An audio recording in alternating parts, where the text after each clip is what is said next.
Wie niet horen wil, moet maar voelen. Hi, I'm Paul, and I pronounce Dutch words and names and expressions the way a Dutchman, me, would pronounce them. Not everybody in the Netherlands, but I do it my way. And if you like it, stay tuned, keep following me, and give me a like if you feel I deserve it, okay? Wie niet horen wil, moet maar voelen. I decided to not do the single word episode, but just give you a Dutch expression that I grew up with. Wie niet horen wil, moet maar voelen. What does it mean? If you don't want to listen, you gotta feel.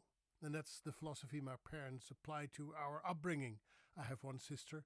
And yes, they were brought up being spanked, so they thought that was the way to raise kids as well. Spank them. If you don't want to listen, you gotta feel. Nowadays, of course, we think that's terribly outdated. We should never spank kids. And I never spanked my daughter, and I never will. I'm very much non-violent. Absolutely non-violent. But I don't think my parents knew any better. They did what they thought that was best for us. I'm still here, but I'm never defending spanking. Wie niet horen wil, moet maar voelen. I was terrified, especially followed by the 1, 2, 3 countdown. Ik tel tot 1, ik tel tot 2, until the third count I usually came to my senses and did what my parents wanted me to do. Sometimes I believe that this is a metaphor of what's happening in the United States right now, because I'm not political, really. I don't want to do political broadcasts because I don't want to attract that type of energy that's usually not the most positive energy in the world to my comments and to my viewership. I decided to leave politics out. But some people say, Paul, you're a Dutchman who lives in the United States. How do you assess the current situation? What's going on here? Why don't Americans stand up and fight what's happening? Because we see a country going downhill.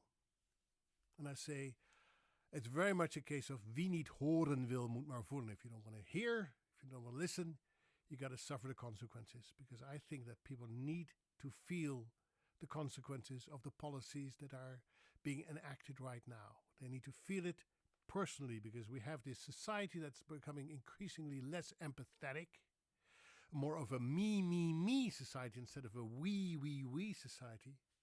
If I don't notice any problems stemming from the current policies, if I'm okay, as long as I'm okay, the world is okay.